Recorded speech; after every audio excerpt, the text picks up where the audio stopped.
Bonjour tout le monde, nouvelle vidéo sur le thème de la digitale. Aujourd'hui nous allons découvrir le DigiView. Le DigiView en fait c'est un lecteur multimédia qui nous permet de visionner des vidéos YouTube. Alors gros avantage du DigiView, c'est que ces vidéos YouTube elles vont être épurées de toute une série de petites choses qui pourraient distraire les élèves. Par exemple, pas de publicité, aucune sélection de vidéos, des commentaires, des recommandations qui viennent parasiter le visionnage si on ne le fait pas en plein écran.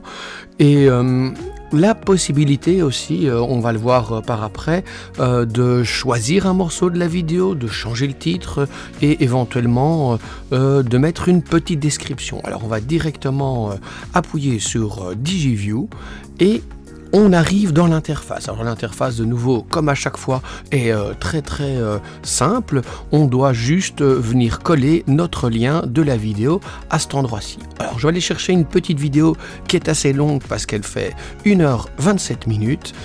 Je vais copier le lien et je vais valider. Quand c'est fait, il me permet déjà de changer le titre si je veux ici. Je vais mettre simplement Swift Playground apprendre à coder 1 et ici je pourrais en mettre une petite description qui pourrait servir de consigne à mes élèves ou leur demander d'être attentifs sur une partie ou l'autre. Je vais pouvoir définir combien de temps je vais mettre la vidéo.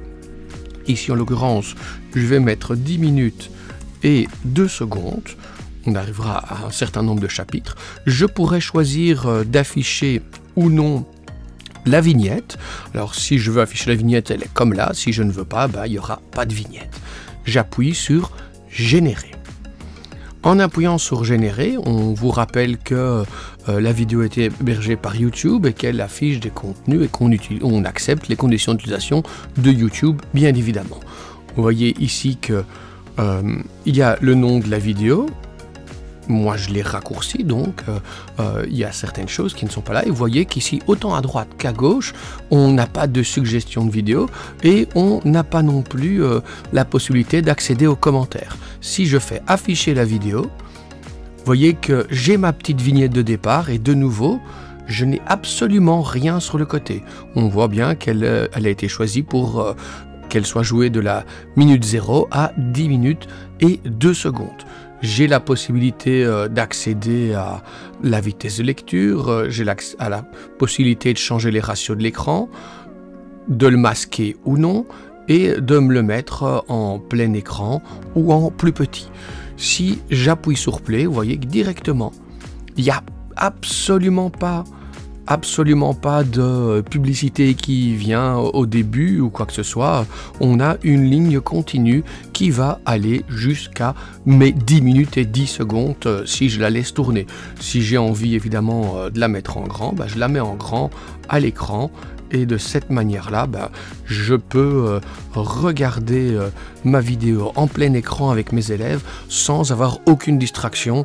Parce qu'on sait très bien que les élèves, dès qu'ils voient un YouTuber très connu en petite vignette sur le côté, ça les rend un petit peu plus distraits et moins concentrés sur ce qu'on veut leur faire découvrir à ce moment-là. Donc franchement, c'est un très bon outil. Alors je l'ai déjà montré dans une autre petite vidéo ici où on peut l'utiliser dans le DigiScreen. Donc c'est un tableau blanc pour la classe. On peut insérer le DigiView dans le DigiScreen. Donc ça veut dire qu'on peut mettre une vidéo sur le tableau qu'on prépare au préalable pour ses élèves et la visionner de cette manière-là, soit en petit, soit en plein écran. Donc vous voyez que c'est très simple d'utilisation. Si je reviens à la page précédente, pardon, évidemment il a disparu. Donc si je reviens à ce que j'avais là et que je remets mes 10 minutes et 2 secondes, si je lui dis que je ne veux pas afficher de vignette et que on va supprimer une partie du titre, je régénère à nouveau et vous voyez que là j'ai absolument pas de vignette. Donc si je ne veux pas dévoiler ce qu'on va faire, de cette manière-là, avec un écran noir, je peux garder un certain suspense. Évidemment, ce sera à moi d'être intelligent et à changer le titre, parce que si le titre explique ma vidéo, il y a quand même pas mal d'élèves qui vont vite le voir et qui vont vite s'en rendre compte. Voilà, donc petit outil fantastique pour regarder YouTube sans distraction, le DigiView de la Digital. Je vous rappelle que ce sont des outils qui sont totalement gratuits, mais évidemment, je pense que c'est important. Il ne faut pas hésiter à leur apporter notre soutien financièrement si vous trouvez que ce sont des outils qui vous sauvent la vie ou qui vous changent la vie dans votre quotidien au niveau de l'enseignement. Voilà, j'espère que cette petite vidéo vous aura aidé. Merci à tous.